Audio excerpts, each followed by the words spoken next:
Grime, waste and pollution. Growling machines in a dimly lit warehouse with no sign of sunlight. When we think of factories, aesthetics is usually not the first thing that comes to our mind. But that's not how the interiors of the 5-story Gia Exim factory look like, not with Kham Consultants as the designers. If you're new here, I'm Monica Khosla Bhargav, founder and principal architect of Kham Consultants, an architecture and interior design firm.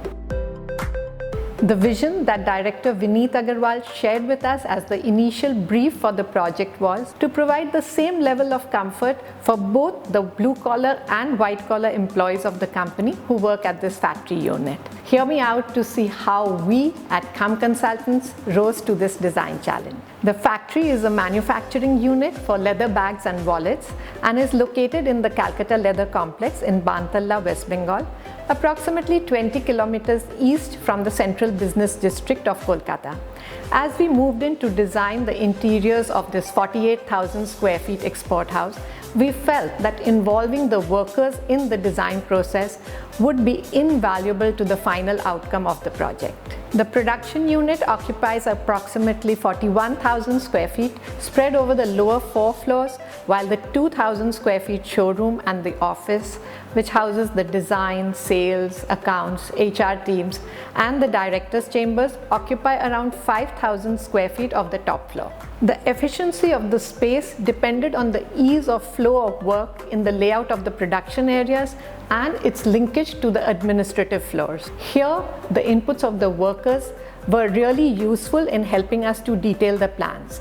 The design, of course, is highly utilitarian, with both the factory and office areas relying heavily on the natural light flowing in through the windows. As far as aesthetics is concerned, the same color palette was continued in the administrative and production areas. The office just got in a little more dynamism by orienting the lights and the wood look slats on the ceiling at a 45-degree angle. Also, we could get the design team at Gia involved in creating these large visuals in the office which express their corporate ideologies and help to personalize the space. Only the showroom spoke a different language. This was deliberate on our part. This was the space showcasing the combined works of the design and the production team. Around 2,000 designs of bags are on display here.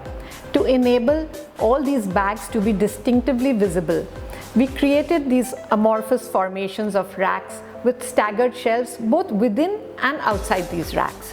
Also, by contrasting 2 different finishes of laminates, the Napa finished brown and the ivory, we could bring the individual bags into limelight. The concealed LED luminaires below each of these shelves added to the focus.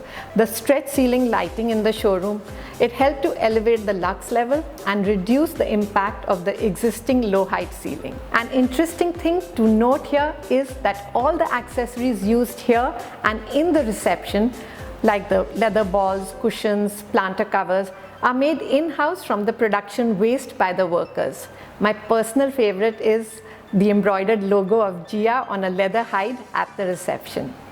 Each floor is provided with a canteen and the office floor enjoys a cafe which can be used both by employees as well as guests. Here too, all the cafe accessories are made by the workers. The directors' chambers are finished in the same charcoal grey laminate and ivory glass partitions as the rest of the office. Both these materials require minimal maintenance.